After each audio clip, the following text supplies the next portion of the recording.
the tombstone, hit the choke slam on face. Oh yeah, like a macho heel, tell like cancer muscle. If you suffer like tomatoes, I'ma keep a couple models. Oh, and you may call me HBK when I'm tuning up the vein. You best be getting in my way. Oh yeah, I'm degenerate, I love it, yes I love it. If you ain't down with that, then I got two words for you, suck it. Too sweet, put your fangs up. Too sweet, hold another drug. Let's be busy 23, got me feeling way too sweet. Round with a big stand like Stone Cold with a few beers. Play the game, I end the game, I'm champion, I'm Triple H. Undertaker, I'm your maker, bury the brother like Kane. Ooh, 1-3, hit the tombstone, hit the choke slam on face.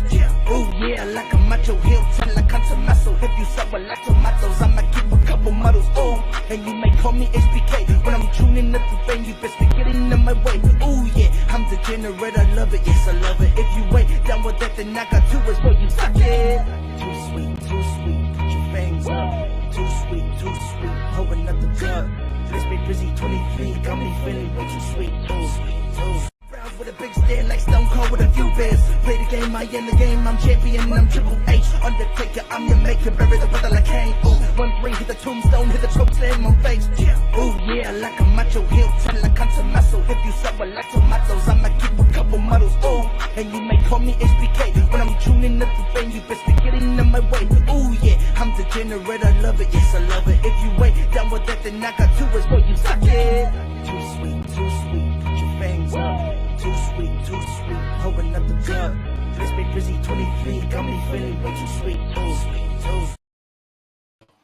Hello everybody and welcome to Wrestle Radio Australia's review of MCW Blood in the Water. I am your host, the best manager ever, Todd Eastman. I am joined today. We can't find him. We've looked under the sheets, we looked under the pillow, we looked in the cracks of the cushion. Can't find Lachlan anywhere.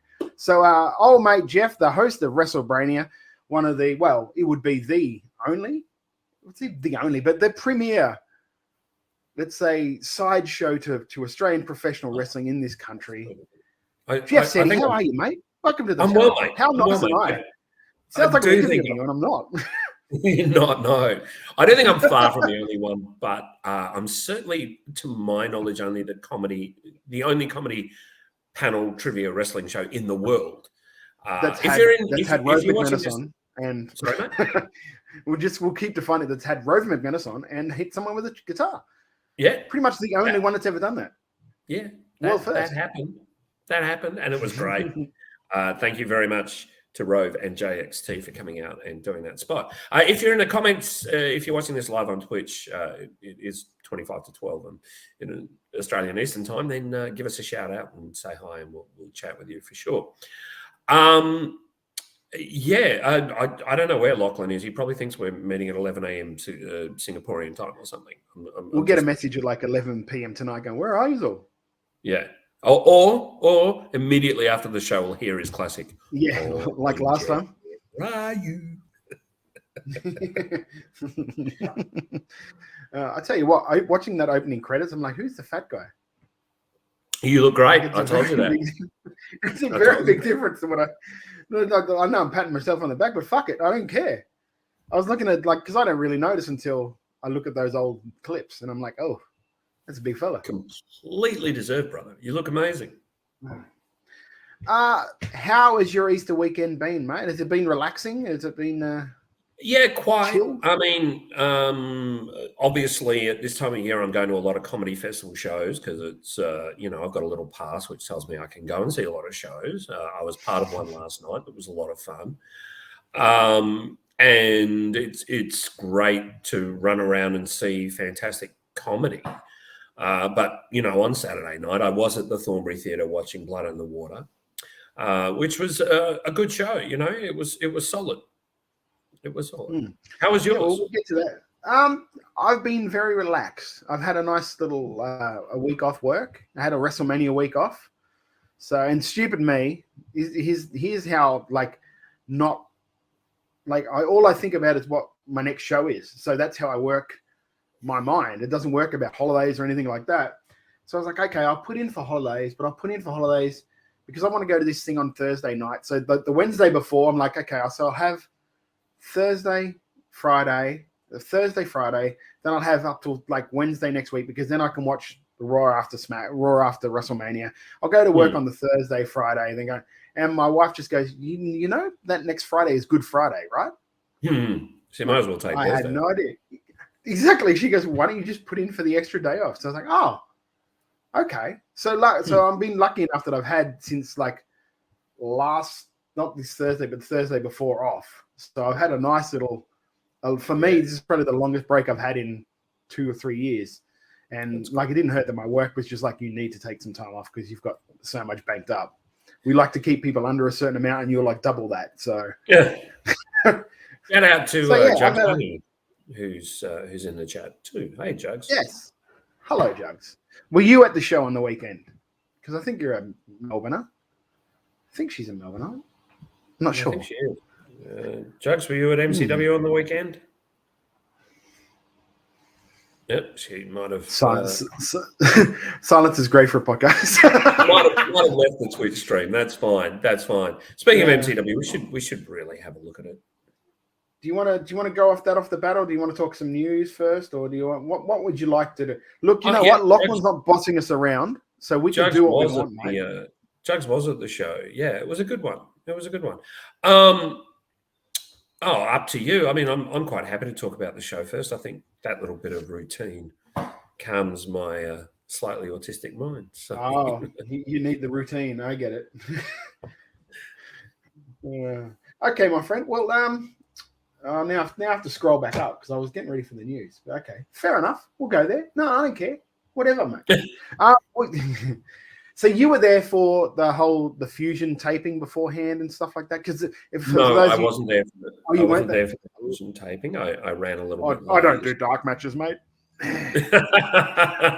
No, I'd have been happy to watch the dark match, but I was running a little bit late. I believed it was starting at 7:30, so I got there for like 7:20. So did you catch the whole show, or did you miss like the first match or something? No. I got there for Delta and Cherry. Oh, okay. Well, that's cool. Yes. Okay. So first of all, that ruins a whole section I was going to do about Fusion to ask you what it was like and all of that stuff. Thanks for that, Geoff. No. I have seen it before. It's quite good. Okay. Yeah. Well, that counts. We opened Blood and Water with an MCW women's title match. Delta, of course, defending her belt against Cherry Stevens. Mate, what did you think of this match? I thought it was fine. There is no way a crowd will go against Delta.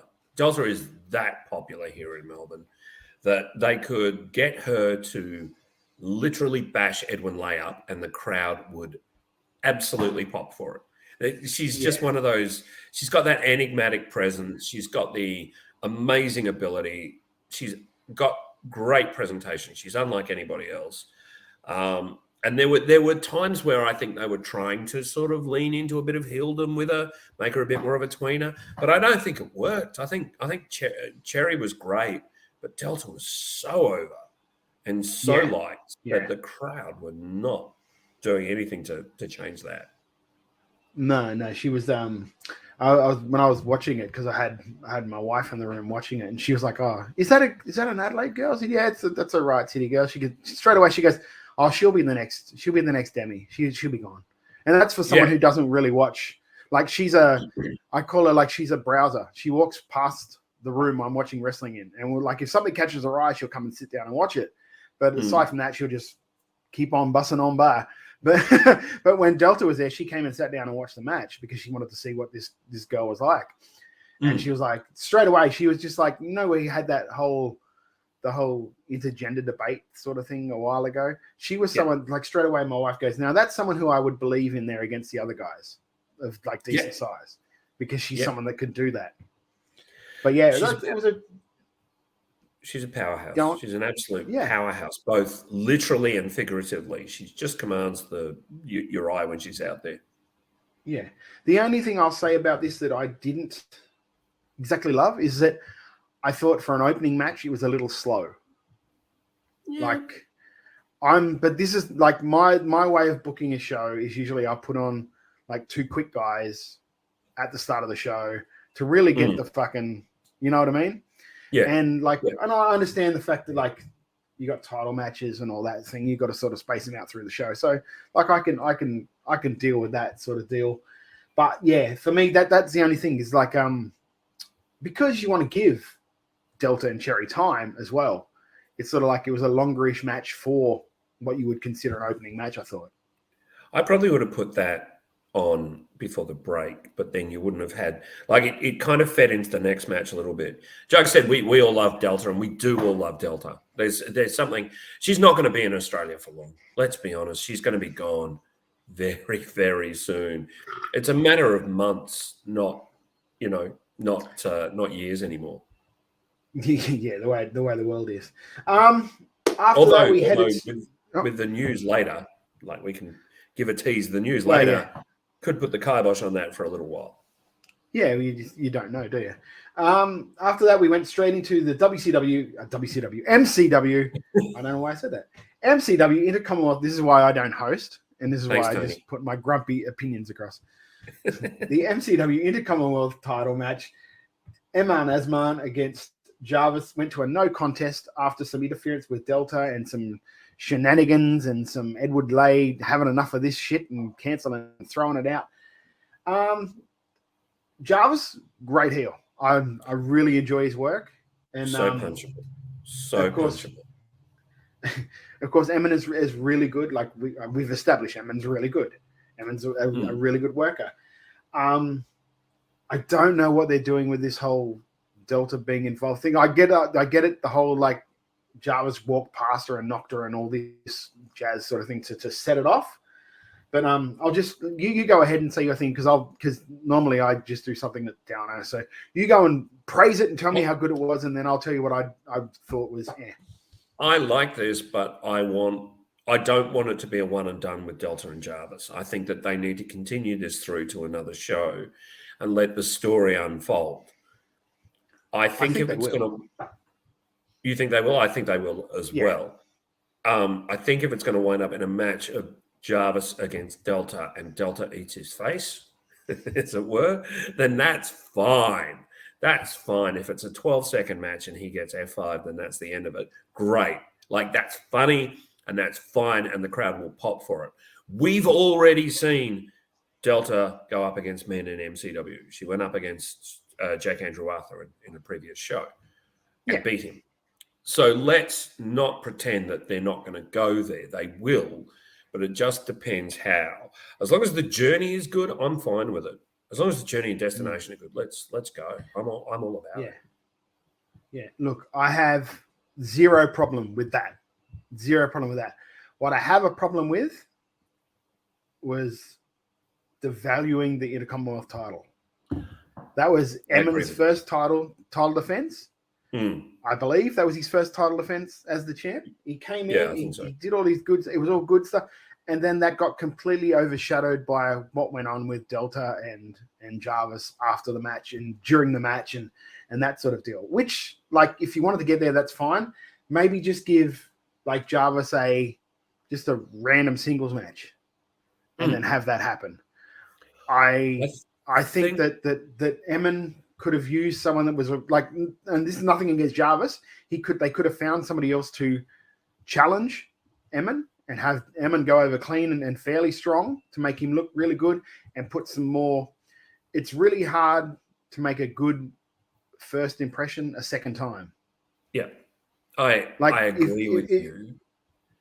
What part of that, like us talking about this thing, did we mention at all really that it was a title match? No. It all got overshadowed by Delta and what happened after the match or during the match. Which is extremely problematic. I also think that if there had been a bit more sort of about the title, about like Jarvis came out, cut a promo and never once said, I'm coming for the Intercommonwealth. Actually, he did. Sorry. He did say he's coming for the Intercommonwealth title. But to end it on a schmoz was really disappointing. I think they could have had gotten to the same thing with a definitive ending. And I would have been fine. Yeah. and I would have been fine. They could have gotten the same result, like had Emin, managed a small package or something to put away Jarvis, and then Delta come out and started to brouhaha with Jarvis. That's fine. We didn't need a double DQ, essentially. Yeah. And they could have still, Jarvis could have picked up a mic and gone, I want you again. And Emin could have gone, yeah, that's fine. Done. Yeah. And honestly, I didn't even notice Emin leaving the ring. So, and that's your second tier champion. That's your intercontinental. It's basically intercontinental champion. Yeah. And you just sort of disappeared him to showcase Delta and Jarvis, which is that's fine if that's where you want to go with Delta and Jarvis. I understand that, but that's not a spot where that could have been. CJ Bull said, why do we need Delta challenging Jarvis? Why can't we keep women in their division? We are overshadowing how strong Delta is. You had to look strong against Jake last show and then struggled to beat Cherry, only to start something with Jarvis. I don't think she struggled to beat Cherry. I don't think it was a struggle at all. I think that Cherry is a great wrestler, and to put her in there and give her some shine, I'm fine with that. And I think putting Delta against Jarvis, that's fine too. I think our point is more that it's secondary. Keep Delta looking strong. Keep her looking a threat. Maybe the end game is to one day get her to challenge for the heavyweight championship. I'm fine with that too. Yeah. So that's the thing, you say, why can't we keep women in their division?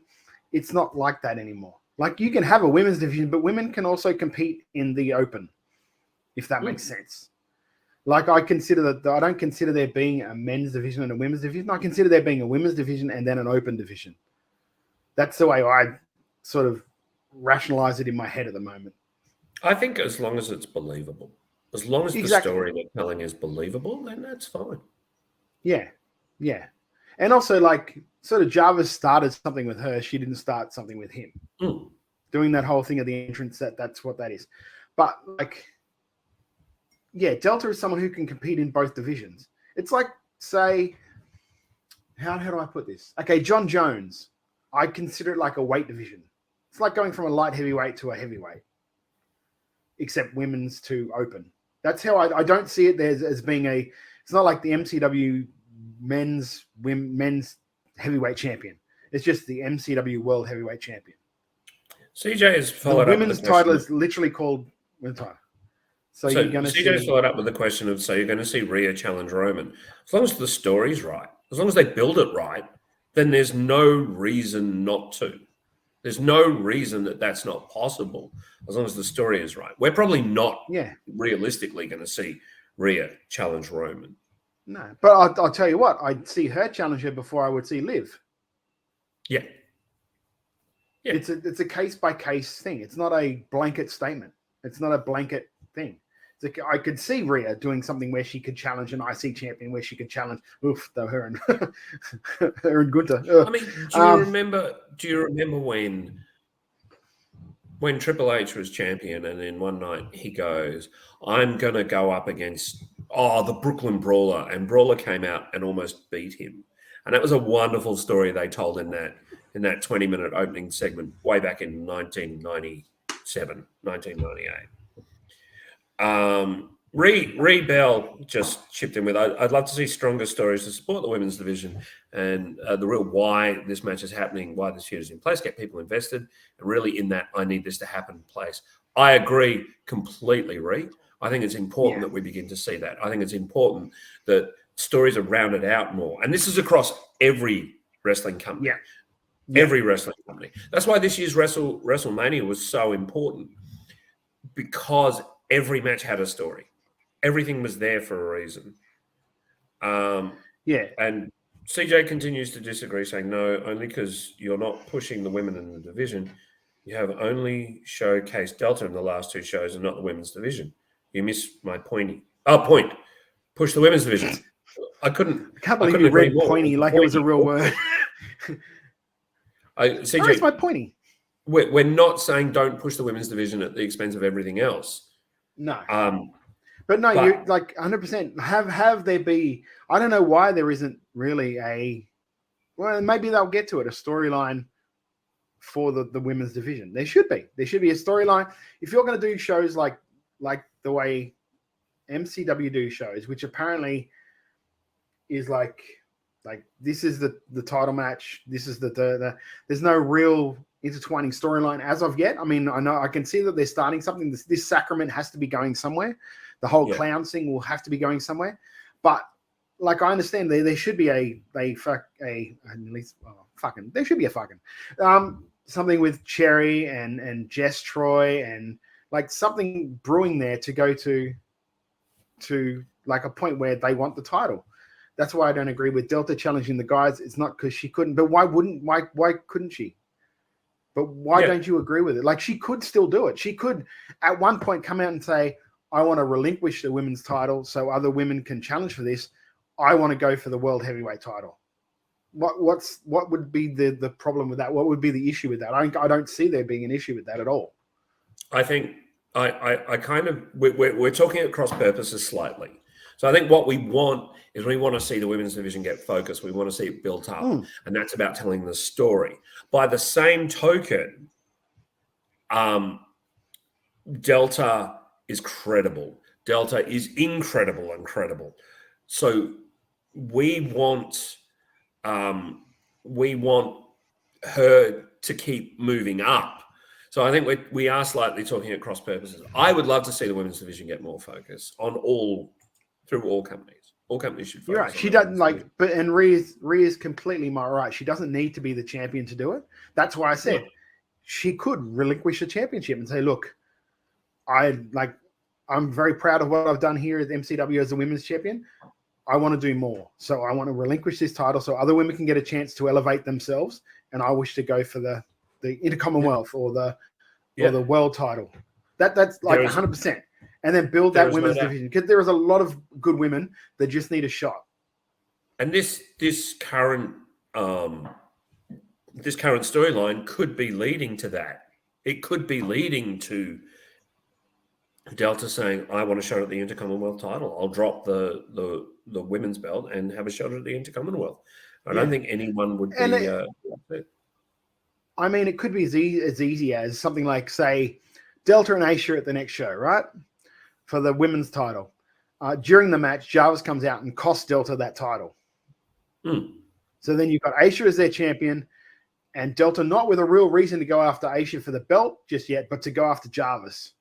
Yeah. And maybe that leads her into going to somewhere else. So, and then CJ's added, so then we have a women's contenders match brewing in the background.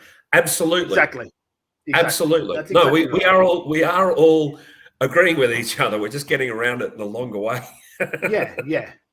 And I mean, like this show only had 6 matches on it? Yeah.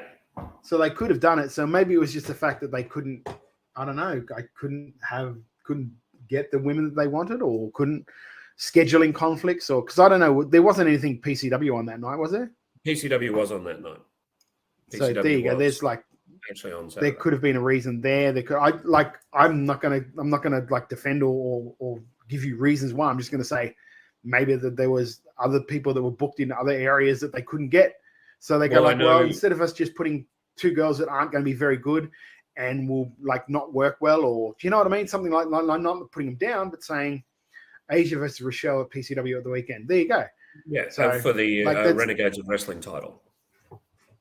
So there you go. So that's I would rather them say, okay, we're not going to have another women's match on this card if it's not going to be a strong match. Do you know what I mean? I would rather I would happily sacrifice a match if I know it's not going to be very good. Then that's women, men, like cows, but I don't care. If it's not going to be a strong match, I don't want it on my card. Sure. So anyway, so that happened, and then the other thing happened, and then Delta nearly F5'd old mate Jay. Old mate Jay, and which was weird. I didn't know what that was leading to. Was that leading to a fight between Jay and Jarvis for a second, and then? Well, who knows? I mean, Delta was still over like Rover. There was no doubt. And Reese, let's just close it by enunciating Reese's comment here. She thinks it's fair. We shouldn't just be having matches for the sake of ticking a box. I agree, Ree, completely. Yes, that is one of my pet peeves at the moment, box ticking. Yeah. The only box I think that should be ticked is that, are you a good wrestler? Yeah. That's the only box I think should be ticked. Do the audience respond to you? And sorry, but CJ, you're saying that we should have the women's contenders match on the pre-show? No, we shouldn't. We should make that a main card. That's an important thing. Yeah. I'm sorry, but that's really important. Yeah. You said the pre-show match was terrible. That's why they're on the pre-show, to get experience, to build their experience. If you're doing a pre-show match that's going to be good, then what's the point of having a pre-show match? Have them on the show. If they're good enough to be on the show, put them on the show. If they need seasoning, like up at Wide Bay specifically, I can only talk for what I do as a booker in the promotion that I help run. At Wide Bay, we get 2 rookies or 2 guys that are out of the school's 3 count, or when Wide Bay had a school, we get 2 rookies and we have them have a match in front of the VIP crowd, which is only about 20 to 30 people, because that's the people that buy the VIP tickets. And so they get that experience of working in front of a crowd before we unleash them in front of 120, 150 people on a show. And they get that experience. So maybe it's not going to be the best match. And that's fine, because it's a learning tool. It's the only way you get a chance to learn in front of a crowd without exposing them to everybody. And that's the thing, because you only get one chance to make a first impression. Has always been my thing. So, like, you can have someone that looks really good and a certain thing, but if they don't have that experience yet, you could ruin them by having them out there in front of a crowd and say they shit themselves or do something like that. So you use pre-matches for that. See, those 2 guys on the pre-match, they mightn't be too good now, but give them 6 months, a couple more dark matches, they get that experience under the belt, they find their groove, then they get put on. Yeah, that's my opinion on it anyway. So sorry, we're going. The chat is flying for people that are listening to the podcast. The chat is flying at the moment, so we're just. So if you wanted to listen to this live or watch this live, you should have. We're on Twitter. So that segment resulted with Rocky Monero as announced as the new general manager. He made lots of daddy's home jokes, which were kind of funny. It got a big pop. He went out, got his packet of smokes, and came back. He came back. He came back. It got a big pop from the crowd, and deservedly so too, because he was in a great match against Doug. So it was good to see him. It's clear he's clearly having a lot of fun. And it's a good role for him. It worked. The segment worked perfectly. Yes. Sorry, I'm just for those of you at home, I'm just throwing the chats up for these things, because I don't want them to go unmissed for the people. There we go. Ended up the women's thing that we were talking about before. Strong women's wrestling leading stronger wrestlers into the future. Exactly. That's what 100%. But you don't bury 100%. Them. You don't bury them on the pre-show. Like, if they're good enough to be on the show to do a number 1 contenders match, they should be on the show. So that's it. Yeah. Rocky does that. Then was named the MCW general manager. Then Adam Brooks's old music starts playing. Yeah. And old babyface Brooksy comes out for a shot. So it was good to see Brooksy back. I know he got back in town. You're not buying it? You think that there's something? He's just got to earn your trust back. And he's going to earn your trust back, brother. No, I think he's being so supercilious and sort of disingenuous. I'm so sorry. And there's an area there where it's not quite genuine, and it's pretty funny. I think there's going to be some good shenanigans with that. I mean, but then, like, he kind of tried to earn his way back in by having a sacrament match against Edward Dusk, and Dusk, of course, went over in that match.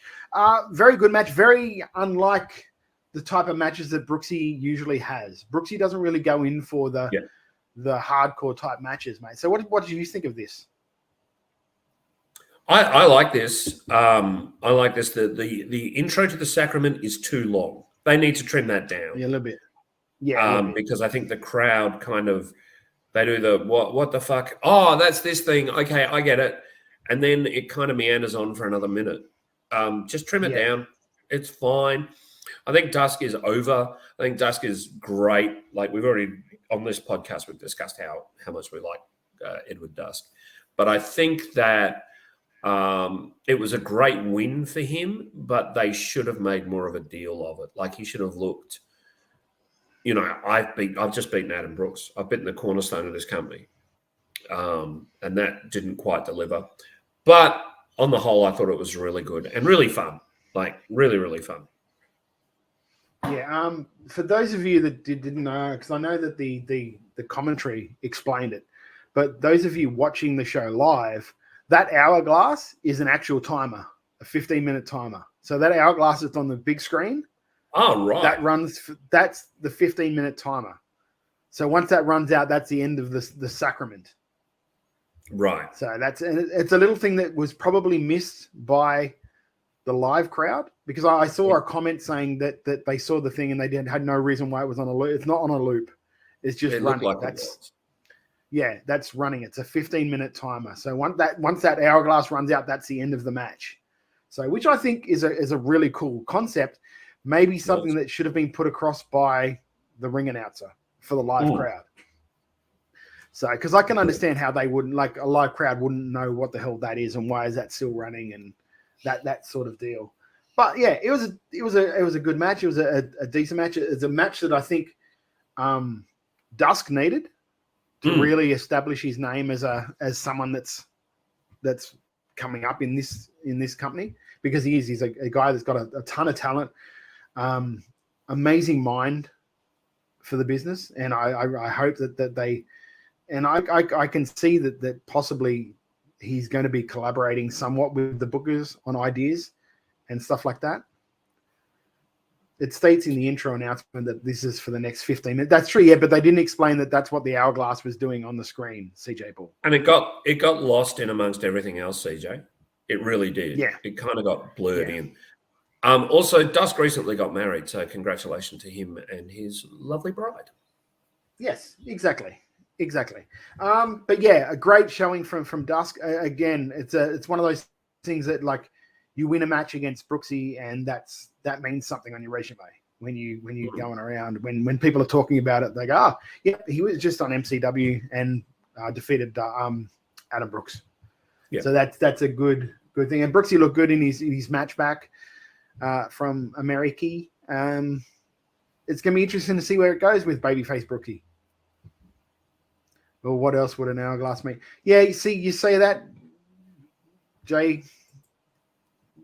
Corswadra. You see that, but I saw people on Twitter that were reviewing the show saying that they didn't know what the hourglass meant and didn't know why it was up on the screen there. That's why I'm stating what I'm saying, because it looked like it was didn't on a know loop. what it was for. It looked like it was on a loop. But well, I think that was just the filter that they've got over that video. If that makes sense, like the filter of it is maybe it looks like a loop because it's got that scratchy stuff going through. I haven't said shit. I don't know. And the name is also an hourglass, so is it going to go on for an hour? Who knows? Yeah, but then again, mate, you don't cook a fucking egg for an hour, and what do you use for that? A lot of times, Well, other people used to use egg timers. They're called egg timers. A minute timer, an egg timer. Yeah. I don't know what we're doing here. This is what happens when we don't have Lachlan steering the ship. Lachlan, come back. The kids are running Where amok. are you, Lachlan? Yes. They should have had a 15-minute countdown on it as well. Completely agree, CJ. Completely agree. But that doesn't fit his gimmick. His gimmick I know. Isn't a fucking timer. I know. That is a timer. The hourglass is a timer. I don't know how do I explain this to you more. The hourglass is a timer. Let's move on. You don't put the hourglass timer on and then the numbers on the bottom as well. That's just an extra thing to divert your eyes.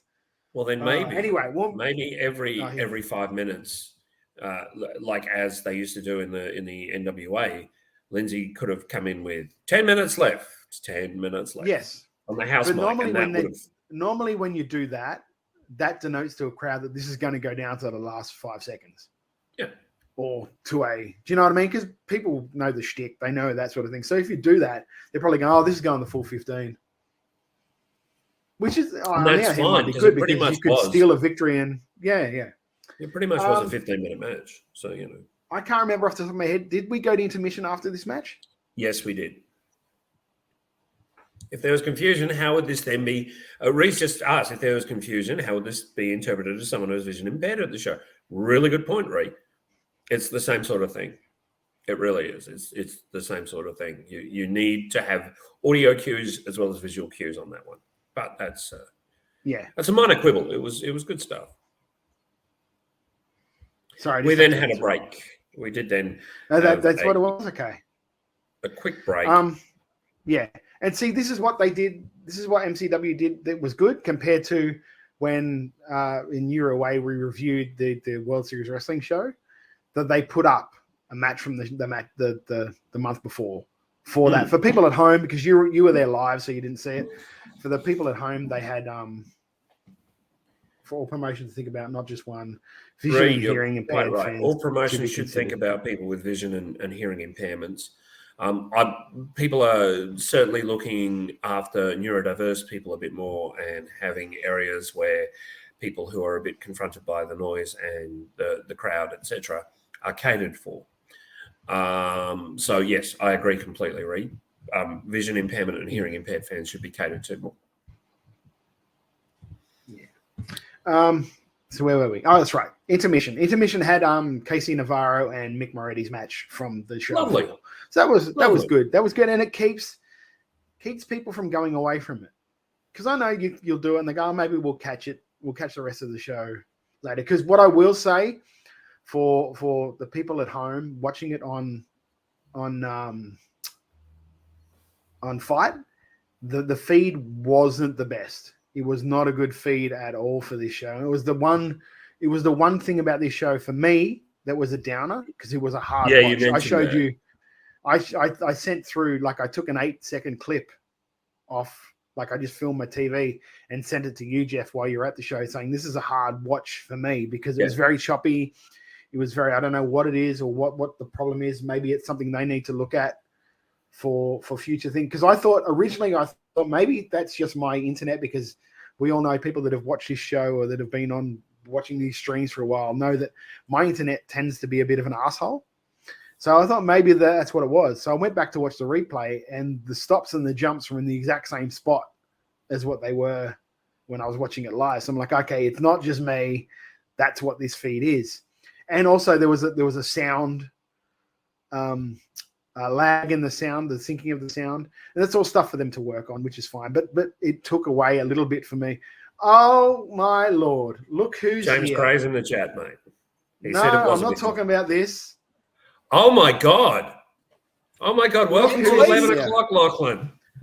Oh, my Lord. Turns out if you stay up till 3 a.m. to watch MCW Blood in the Water to podcast about it, and you sleep through your alarms, it's not worth staying up late for. So... Oh, dear. Kelly Havoc just chipped in with, took a clip of Tommy's intro, and it really showed me how choppy it was. I was on a decent internet at the time too. Yeah, Cal, it was pretty bad. It was pretty choppy from what you It was the actual feed. It was especially disappointing because what's on FITev is the direct feed that they put up. They didn't record it and then upload to Fight after the stream. I don't think they can. I don't think they can. No, that's exactly right. So even now, if you go to watch it, it's super choppy. Which made it a hard one. Like, I know for me, for those first matches with Emin and that was a hard thing to get through, because I kept saying, so maybe it'll get better. And after intermission, it did get better somewhat. It did improve. But where we're at, because I don't know what you've been doing, Lockie, or if you've been like checking out the stream or not, or anything like that. Mate, I literally woke up and ran to the computer. James Craig just goes, a wild Lachlan appeared. Quick, throw the Pokeballs. I'll pop for that, James. Thank you, mate. I'm not awake enough to have any balls coming at me, Craig. Just give me a minute, mate. It's too early for that. We're up to the tag match after the intermission, Lock. So, yeah. Absolutely. Because, everyone was shocked when the Pereira versus the Untouchables match was good, right? Yeah, it was phenomenal. It was the match really good. There was no denying it was the match of the night. They both lent into their roles really well. I mean, Slater is an all-round talent. All four of them are all-round talents. So it was great to watch. It didn't stop. It went on about 25 minutes and it didn't stop. The audience was so happy with this match. You could tell that. And it was great. It was great. Yeah, I thought it was a banger. I'm working at the moment. No, you're all good. I thought it was a banger. I was totally unsurprised by it being good, which I guess is a good thing. You know, you put these four guys in a ring, you expect it to be a quality match, and it was a quality match. It went on a little longer than I was expecting it to. Some of the falsies really got me there. I guess for me, I felt like it was a little bit of a foregone conclusion because of the fact that it was a number one contendership match. I didn't see them flying the Untouchables in again for the tag team championship match. So I kind of saw the end coming. But man, Damian Slater and Marcus Pitt can go. Everything they did was just picture perfect. The double German was amazing. It was great. What a great tag team. Yeah. I said to you offline shows that every Melbourne company needs to look at bringing the Untouchables over as much as they can because they're clearly a great tag team. Whoever wins the Renegades Championship will definitely have the Untouchables lining up to face them. I mentioned to you offline, Geoff, that although we know because we watch a fair amount of it, how good the Pariah was or is, this match also felt like a coming out party for them because it really sort of like we saw a lot of the stuff with World Series Wrestling and all of that stuff and them getting real close to the title and not quite getting the title, but seeing them have a match against someone like Muffins and Slater and for them to come out and then really show out how good they are as a tag team, that was for me a coming out party for them. And it's going to be interesting to see what goes going forward because the way it ends up, like Tommy Knight will have a match against Buddy. So what happens with the tag titles? Is he going to have to defend the tag titles and then have the title match, or maybe it gets put off for another show, or it's a whole lot of things coming up that we will be interested to see what happens. I just wanted to say something about the commentary on this match when they called Eli Theseus the brains of the operation in the Pariah. I think it's really important for me, for part of the characters, is that there are no brains in the Pariah. There is a big goober and a little goober, and they're both going to beat the tar out of you. I think that's really important. And also, it's no brains, all instinct is what it is. It's just natural triggers of anger. You've got one guy who's a little, chihuahua who's going to attack everything that comes near, and one guy who's just it's all muscle. Everything's muscle, even inside the skull. It's all muscle. I'd also like to two Pete Dunnes. Yeah, I'd like to shout out Slater because obviously I'm a little biased towards Slater because we had him on the show in Perth, but man, he can go. Man, can he? He's just got no. He's got no off switch. It's just go. Reese said they're so good. It's a missed opportunity to have TMDK doing more at MCW. I agree. It's a missed opportunity to have TMDK doing more everywhere. Really, we should see more of Pitt, Slater, and Pitt and Slater together. I don't think it'll be the next show, CJ Bull, but I think it's coming. Here's the thing, though, and I agree with you completely. But the biggest, I'll say, criticism that I hear about MCW is that it's called Melbourne City Wrestling, and there's not a lot of Melbourne wrestling on it. That's a very good point. If you're bringing that in, that's an extra two guys every show that you bring in that you're taking away from a possible. Fair. You know what I mean? And that's a nothing thing. I'm just saying that's one of the main criticisms I hear about MCW. It doesn't really bother me because I'm not a Melbourne guy. So I just want to watch the best wrestling possible. So I'll watch Untouchables on every show. It doesn't bother me, but I understand where they're coming from. I would probably be the same if it was a Queensland promotion that were constantly just bringing up all interstaters to be on the show. I would probably feel the same way. Todd, I'm just going to pick you up on something.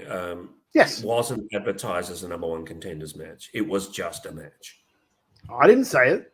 Old sleepy boy down there said it. Yeah, I said it. Oh, I said it. No, yeah, I said it. It wasn't. Oh, cool. It's like Todd and I have been joined by Sleepy Krusty the Clown here. It's yeah, I said it. I say it again. I said it. What did I say? I say it again. Okay, yeah, cool. No, apparently it wasn't a number one contendership match. I thought it was. So that changed how I looked at the match because I thought it was a different good having match. you here, Lachlan. I mean, love being here, boy. It's inevitable that the Pareja are going to wind up with those belts at some point this year. It's absolutely inevitable. It's going to happen, and it's going to be a great ride. So, and then we went from the tag team title match into a singles match that featured like God, Tiger. You see, you're using my shit now. You're stealing my shit. For you. Yeah, that was 100% for you. The Tiger, Tone Philippe, against saying when. For anyone who's too young to understand, there was an episode of the D-Gen where Rob Sitch was impersonating Imran Khan, and every few minutes he just go, like a tiger. And there were certain moments in the match where I just couldn't help but think of that. Very nice. I'm 28. Sorry, mate? I said, that's very nice. I'm 28. No idea what you're talking about, mate. Yeah, of course. Well, we know, mate. You need nappy times. We know this. Yeah, it's fine. Yeah, clearly. Doesn't need a hairbrush, mate. Look at that. Look, I don't think we should be. We should not be. Yeah, like, we can't really talk. Hair. Yeah, we should never be doing that, mate. Notice I didn't say anything. Yeah.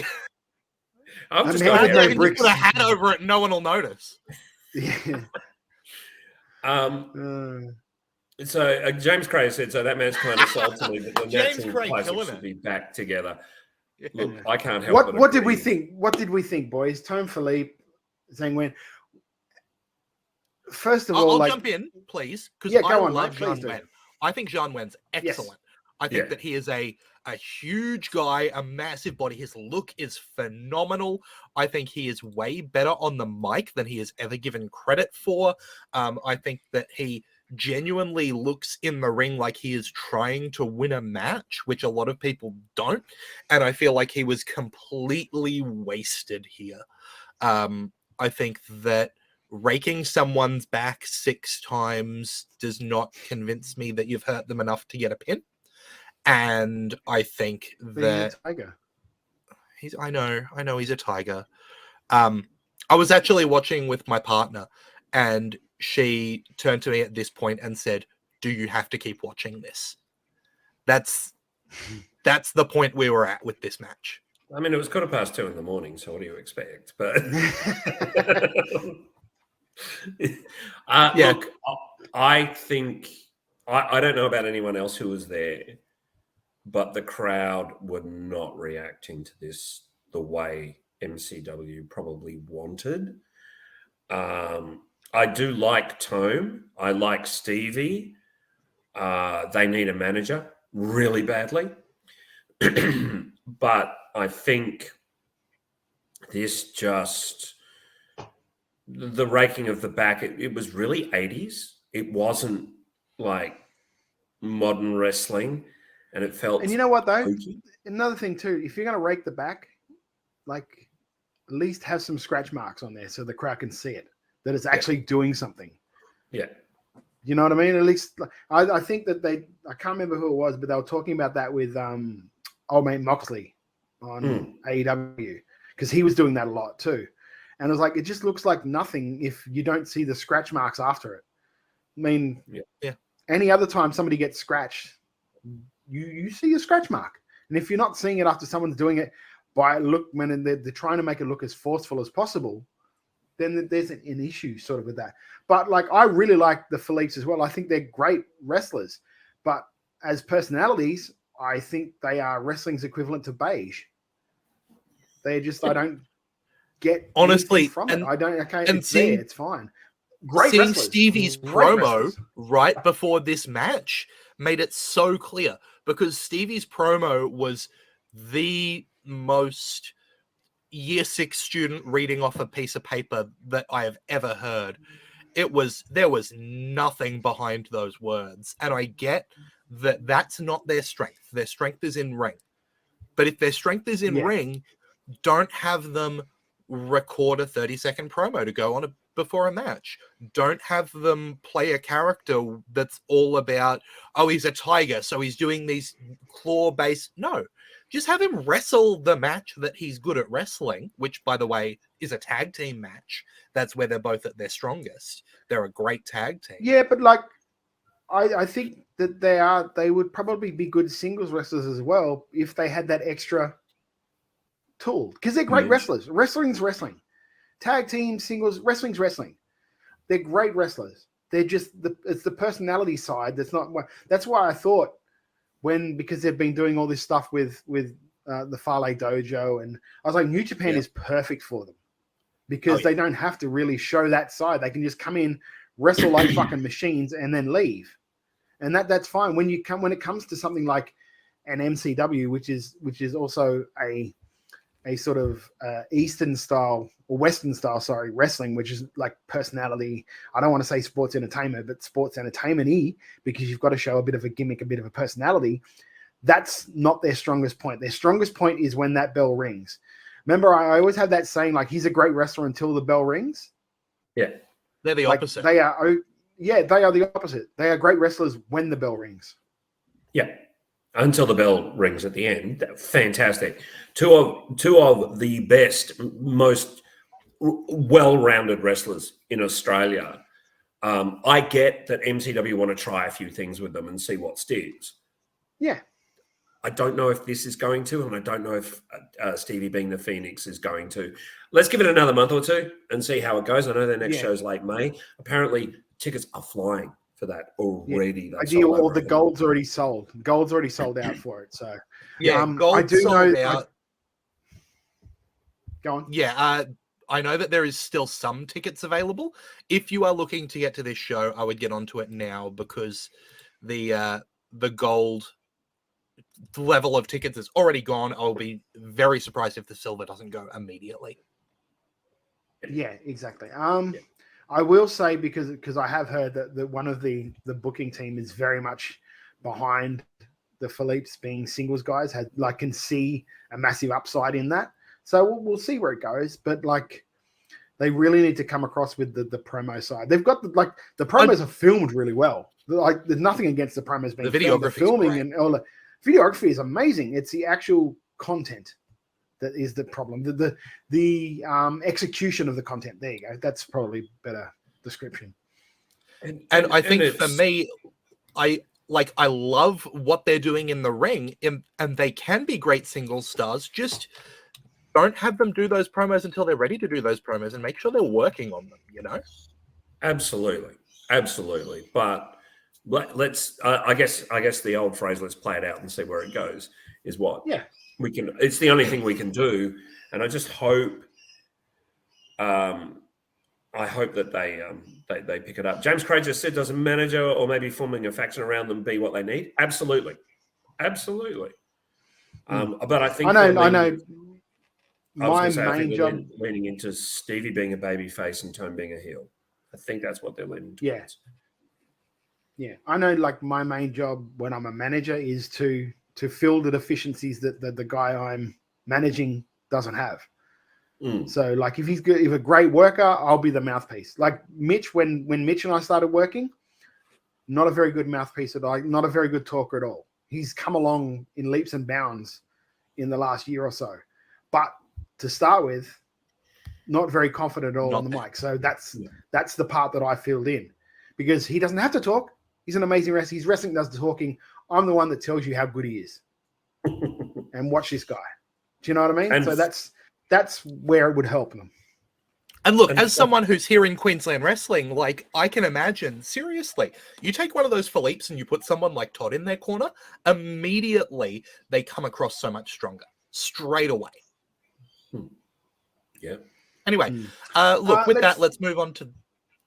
sorry, Todd. No, go on. You host away, mate. No, just rock. Yeah, up. I'm awake now, baby. It's time for our main event, which means the MCW #1 contendership is on the line in a fatal 4-way elimination frenzy match with Mick Moretti, Mitch Waterman, Slex, and Tommy Knight all coming out. Some very interesting dynamics here with Slex and Tommy Knight being the current tag team champions and each representing themselves in this one, while Mick Moretti is a former Intercommonwealth champion, and we've got the former champion himself who just lost it to Buddy Matthews in the form of Mitch Waterman. So some really interesting dynamics going into this one, and an interesting choice to make it an elimination match as well. Geoff, what did you think of this? Look, I thought this was tremendous. Live, it was electrifying. All four guys were getting huge cheers, and it was lovely to see. Saying that, something happened within the match that we can't avoid. Sadly, Mitch at some point injured his leg, his shin, I think, because that's where he was grabbing. And that is very unfortunate. I believe somewhere in the vicinity of about 15 to 20 minutes was cut from the match just to make sure Mitch is okay. Mitch, if you're listening to this, please look after yourself, get better, take as long as you need. You're in the middle of an insane push and completely deserve it. Yeah, it was the dive to the outside that we believe did it, James. But look after yourself, take your time. You're still going to be in that spot when you come back. The company loves you and believes in you. Feel better. Saying that, what we got was amazing, but they should have gotten rid of Mitch straight away, in my opinion. I'll jump in there. I agree that they should have gotten rid of Mitch. This is an elimination match, right? They should have gotten rid of Mitch straight away. And then also there was a moment with Mick Moretti that really concerned me, right? So Mick went for, there was a big Tower of Doom spot that was being set up, and Mick went for a second rope backflip onto his feet, and while doing so, caught his feet on the top rope and just landed what looked like directly on the back of his head. Yes. Now, he seemed okay, but with what we know about concussions in wrestling, the fact that they just kept this match rolling on because he needed to be kidnapped by clowns was a bit of a problem for me. I would have liked this match much, much more if they'd taken advantage of the fact that it was an elimination match, eliminated Mitch when his foot went, eliminated Mick when the back of his head landed on the mat, had clowns come to the ring to just take him out rather than being the cause of his elimination, and then do the rest of the match with Tommy Knight and Slex calling it on the fly. Yeah, you lose some spots, you lose some of that storytelling, but for the safety of the talent, that's what I would have preferred. I agree with you. I do agree with you. I think, and Slex and Tommy could have done it. I get the hesitation is that they're trying to tell an overarching story with Slex and Tommy that's probably got a few months left. Saying that, I would have liked. Yeah, I think Mitch clearly hurt himself. Moretti is a bit more of an unknown, and I agree with you. It didn't look great, but they could have gotten to the same thing in another way. So yeah. Look, I'm gonna put it out there because we don't know. So for all we know, they could have said something to Mick, and Mick's responded, "I'm fine. Don't worry about me. I'm all good. I'm not in any way do you know what I mean? From what we've seen and what we've done like that, just stopping the match when he's just like, I'm completely fine. What are you doing? Yeah. It's up to them. I understand the whole thing with Mitch. I understand what you're saying about Mitch, how the injury is the injury and that sort of thing. And I completely agree with that. The whole concussion thing with Mick, if Mick tells you he's fine, then. And look, that's probably what happened. It right? is. I bumped into somebody that works ringside, and exactly as Kelly Havoc is saying now, they did check on Mick and he said, roll it on. Let's keep going. Cool. For me, when I'm watching wrestling, if I think there is a possibility of a legitimate injury, that takes me out of watching the wrestling. So it did take me out of the rest of the match while Mick was in. And when the clowns came out, I went, so I'll actually talk about this properly. Mick was in the middle of the ring. Mitch was down. And then a message came on the Tron that said, "You are not worthy." And clowns came out and surrounded the ring. And they hit Mick with some nonsense and were the reason that he was eliminated. And then they carted him away. Kelly said that she heard that the crowd, the live crowd, died a little during the match. Apparently, put a downer on the guys. The thing was that the live crowd weren't sure who to boo, not who to cheer, but who to boo. And I think that can affect a match. Not having a clear heel, not giving us someone to really boo, did affect the match. You need someone out there to really, really hate. And no one hates Moretti. No one really hates Waterman. And no one hates the other two. So it made it a bit tough. I'm just trying to think who's been saying repeatedly over how long that the problem is with wrestling generally nowadays is that there's no strong heels, there's no strong baby faces, so no one knows how to feel. No one knows how to cheer. Sami Zayn has been saying. Pretty sure it was Sami Zayn. Yes. Yeah. Fuck you guys. I want that in the cold open from now on, mate. When you whispering into your microphone, fuck you guys in the cold open. I want to throw in a question. ASMR. Look, for me, I love elimination matches. I think that there should be way more of them in wrestling. I love it as a gimmick because it gives allied people a reason to work together in a multi-man match. I think there's lots of interesting dynamics you can get, right? I use them all the time. Yes. Yeah. Do we think this would have been significantly worse as a straight-up fatal four-way? I don't think so, especially considering the injuries and things like that. I don't think so. But look, hindsight's 2020. It's one of those things where, MCW probably went, we'll put the 4 top names we can have in a match together and see how it unfolds. Great. Let's go. Bit of fun. And making an elimination match. I'm fine with the idea, but I think in hindsight, yeah. For me, I guess what it said to me was, if you're going to have Mick Moretti carted off by clowns either way, then if you do it in a fatal four-way, you don't have to have him pinned first, and you kind of keep a little bit of extra there. And then if the whole storyline there is, the Slex and Tommy Knight have agreed as the tag team champions that they're not touching each other until they absolutely decimate both of these others, then that story of Mitch trying really makes it matter, because every pinfall could be the end of the match, and he needs to stay in there. And he needs to also keep alive while the two of them are fighting, and just come in and break up every pin, because that's his only opportunity. And it gives Tommy Knight also a little bit of extra when he just is absolutely brutal and then decides, now bugger this, I'm not going with the deal, I'm pinning Mitch. And then that gives more to that tag team story. And it also means that Slex doesn't have to get pinned. I mean, for me, that makes more sense as a promoter. The crowd were definitely against Slex getting pinned. You could hear the boos, like the crowd were not happy when Slex got pinned. But let's see where it goes. I'm quite content to, see what MCW produce with that tag team and the eventual probable dissolution of that tag team, because those matches, Tommy Knight is just amazing. Look, I do want to say that I've made a lot of complaints about this match in what we've been talking. I thought this match was a ton of fun most of the way through. I was distracted by Mick hitting his head, but generally I thought this match was really good. These 4 guys were never going to put on a bad match. I am thrilled Tommy Knight got the win. I am a huge Tommy Knight fan. I think the kid is absolutely phenomenal.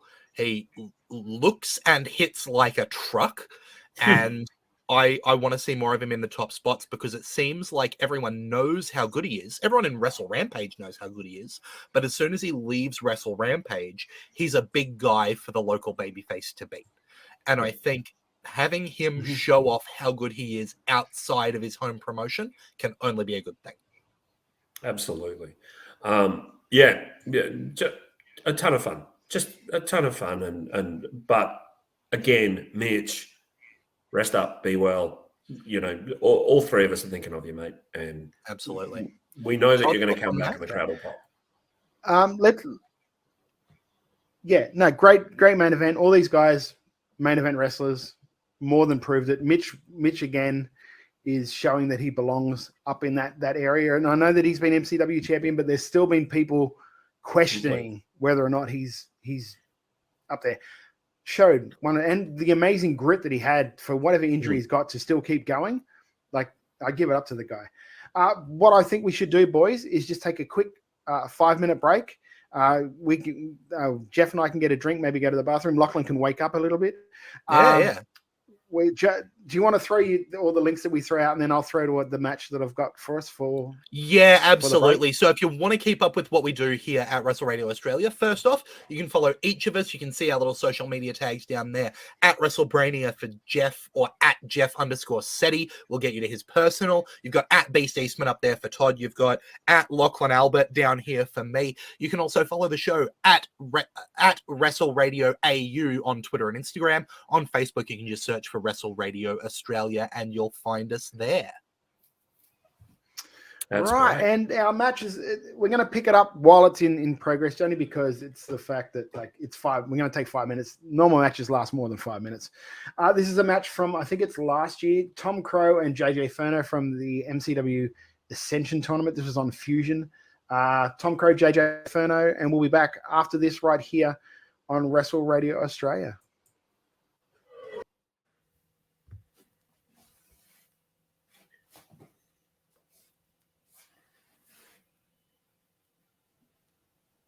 Thanks, Todd. Welcome back to Making Chicken Salad, the Wrestle Radio Australia show, where we talk about everything going on around the world of professional wrestling. We're going to lot to talk about overseas. I am going to quickly throw out a couple of things that I weren't here for in MCW, and that is I love Rocky Monero as general manager, and I'm sad that I didn't get to talk about how much I love Edward Dusk.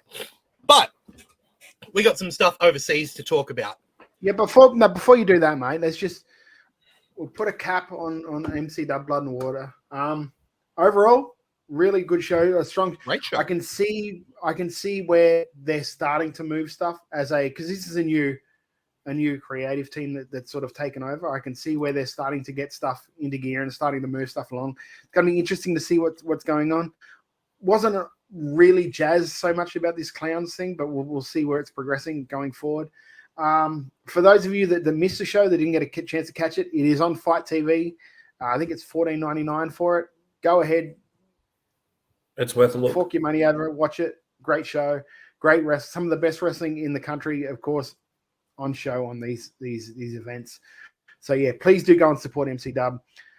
By if you're not in Melbourne, if can't get to the shows, by purchasing the fight pay-per-views, and same thing with everything else. But the same with Renegades is on Fight Plus, which is only, I think it's $10 a month for Fight Plus. It's ridiculous value to get Fight Plus. DJ Fortescue just said it all. Support Aussie wrestling. Go watch EPW. Watch PPW. Watch when Riot City drop their streams on YouTube. Watch it. Great show. So if you're watching, by the way, MCW Blood in the Water at FITE.tv, just make sure you can also go over to MCW High Stakes, which will be on Saturday, the 20th of May, and you can actually have Fight remind you of that coming up. And maybe don't watch them till 3 a.m. and miss your alarms for a podcast recording. Yeah, not a great idea. Shots fired. Sleep through multiple alarms. I tell you what, mustn't be too bad if it's going to keep you engaged at 3 a.m. and make you sleep through your alarms. We have got, some exciting stuff happening overseas. Trying to start with some of the stuff that is big news that is maybe less exciting than what we'll get to. AEW have had their big debut of Jay White. The Switchblade debuted in a segment with Starks and Juice Robinson this week, where it looked like Ricky Starks and Juice Robinson were going to have a match, but no, it was a setup. Here's Jay White to come and help Juice Robinson with a beatdown of Ricky Starks. Are we excited to see the Switchblade make his debut, or I guess not debut because he's been on AEW before, but officially sign with AEW? Let's ask Todd. Todd. Let's ask Todd. Let's see him get angry. Yeah. Look, it's great that he's on the roster. the way that they debuted him, straight up mid card. Straight up mid card. If you're putting him there with Juice Robinson, who's done nothing but lose since he's been on AEW TV, it's not exactly the strongest debut you can have for a guy. Let's face it, it's not like he's coming out against Ricky Starks, who's just had a thing with this Chris Jericho, of course, which is what happens when you face just Chris Jericho. No one ever comes out of that looking better than what they do. I just think if they were going to do it, if he was as big a deal as what he is, let's face it, he was pretty much the kingpin of New Japan for the last couple of years. Debuting him in this way, I think, like, it's going to be a hard row if they're going to try and push him as a main event guy. And maybe they're not. But the way they're starting isn't the best, I don't think. I don't know about you, Geoff. You tell me. I kind of agree with you. I'd have had him run out and do something a bit more impactful. I like Starks. I don't think, don't get me wrong, I like Starks. I like Juice. I think Juice is great. But I wanted something underutilized. Juice. Yeah. Juice is really underutilized, as are a lot of people in AEW. I'd have had him really come out and do something to make people go, whoa, shit, he's here. That's an arrival. I don't know what the solution is, but yeah, I just felt a bit sort of, okay, so Jay White signed with them, fine. Yeah, the way that that's probably the best way of describing it. Like, it was apparently a really big deal if you looked on the internet. If you looked on Twitter, it was a massive deal that Jay White has signed with AEW. If you watched the show, you wouldn't have known that. No. Because it was like a throwaway bit at the start of the show. And I think that White has, done the hard yards enough to be absolutely respected. Mm-hmm. Say what you want to about WWE, but they would have made a shit ton of noise. He'd have been a surprise entrance. He would have come in and attacked Cody Rhodes. It would have just been boom. He's up there. He's a thing. Now it's kind of like, Jay White's in AEW. I don't know about if you guys agree with that, but to the point where I went to say debut, and I'm like, oh, actually, he's been there before, right? Like they didn't make it feel important.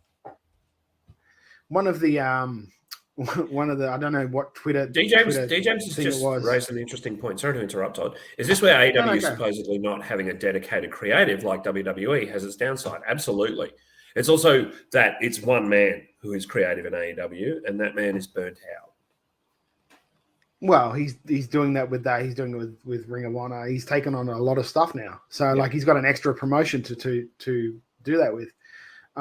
And I completely forgot where I was going. And he's only got one nostril to breathe out of at any given time. So, sorry, Todd, you were saying. I can't remember what I was saying now. It completely left my mind. Oh, sorry. Mate. Well, look, as far as I'm concerned, the less we have to hear from Todd, the better. So that is, I fully agree with both of you guys that it just seems. I have this button where I can just do this. Now talk. Oh, look at that! No one can hear you. Very much. I think he's a beautiful. Hey, we're back. But yeah, I think that this was an absolute waste. An absolute waste. And I hope that we do see good stuff from Switchblade in the future in AEW, but this does not make me confident that we will. Ree says, I read that Jay White being able to be in more control of his creative is what attracted him to AEW in the first place. You know what? I've been thinking about this for a while, and is that necessarily a good thing that all these guys have massive creative control over their own characters? Because, like, WCW I know that we all 2000. think it's an amazing. Well, no, you're exactly right. It's amazing. It's amazing we talk about all this stuff and like, oh, the amazing creative control. WWE gave Bray Wyatt amazing creative control. And what's happened? What happened to that gimmick? What happened to that character? It's not everyone has amazing ideas. That's not rhetorical. You're asking. No, well, yeah. But you know what I mean? You know where I'm going with this? Like, not every idea is amazing. You need that person to say, no, that's not cool. That's not good. That's not like you need someone like you. Sure, every wrestler can suggest what they think, but having creative control means you just get to go and do it. And I don't know. I don't know if it's the best idea for a lot of people. Like some people, sure, but not everyone. And that's where I think Tony probably is lacking a little bit, where he doesn't like saying no to the guys. Yep. Yeah, fully agree. Yeah. All right, maybe we'll move on to the next thing because we're both pretty down on this. Fully agree with D. James Fortescue saying you can have creative control, but you got to have good ideas to back it up and be able to convince the bosses to use them. Tony Khan is going to have another very important announcement, as he often does, and it's going to be about All In It. That's right, the big event All In is going to go to Wembley Stadium, the 90,000-seat stadium in London, England, and that is going to be made alongside the announcement that All Elite Nigel McGuinness is going to be part of AEW moving forward. I love Nigel McGuinness. I am so glad to hear that he is making money and he is able to, I hope he's able to represent Ring of Honor a bit more because he's absolutely amazing. James Cray, very upset at what I said there, so I will try not to say it again. But yeah, Sunday, August 27th is going to be AEW's debut in the UK and its first show outside North America. What do we think of them trying to fill out the 90,000-seat stadium, Geoff? Good luck. 90,000 people are a lot of people. If we remember back at WrestleMania 7, it was originally supposed to be at the Los Angeles Coliseum and it wound up being run in a 10,000-seat arena down the road. Sadly, I think a similar thing will happen. You know, It's ambitious. It's very ambitious. I think the problem is AEW are not currently in as much of an upturn as they have seen over the last 2 to 3 years. And even their most ardent fans are becoming a little jaded with the product. And that must be doubly so in England. Also, when WWE ran Wembley, they had the British Bulldog on top. Who are AEW going to put on top? Are they going to put, Park on top? Are they going to Kip Sabian? Put Kip Sabian on top? They've got no one. No, I got him. Yeah. That made me they've got no English representation to really be on top. I mean, they could switch Claudio over, and Claudio could run on top because he's make Claudio popular English, yeah. In Europe, no, but he's extremely popular in Europe. He'd just be called Claude. Yeah, but good old Claudio. So I think that it's possible it could do well, but I can't see it happening, I'm afraid. Yeah, I'm also going to throw in that WWE has recently been to the UK and Clash at the Castle with Drew McIntyre in the main event drew about 62,000 people. Yeah. Yeah. And also they have got, like, in their defense, they've had like 25,000 like pre-sale inquiries already for it. So, but that being said, Clash in the Castle had 60,000 pre-sale inquiries. They ended up doing 62.5. So it's going to be very interesting to see what they do. I would have been more excited about this if they said it was at Wembley Arena, which is next door. Because that, I think that they would probably be able to do very easily. The problem will be is that they'll hit us. And like the largest crowd they've ever drawn in, and I was wrong because I didn't do my research properly. I Googled what was AEW's highest attendance ever. And they gave me a different number because the highest attendance for a Dynamite was 14.5. The highest attendance for, which wasn't a Dynamite, it's a Grand Slam, was 20,000. So that is in thing. What they're saying is that, look, you've got all of Europe. It's a very strong market. So you've got London, you've got all the European countries as well that they could do a draw from. What I think is going to happen, though, that's going to hurt them a little bit is that they're going to not get the North American guys going over to England to watch this show because the very next week is All Out. So you've got the pay-per-view that week, All In, and then All Out the next week, pay-per-view. So that's a amazingly ambitious thing for them to go for, trying to do both weekends back to back of pay-per-views. And I hope that they weekly do pay-per-views well, worked for TNA. Wait, no, it didn't. Yeah, for $9.99 is what people were paying for the pay-per-view back then. It's a very ambitious thing. One thing I will say was, and I did not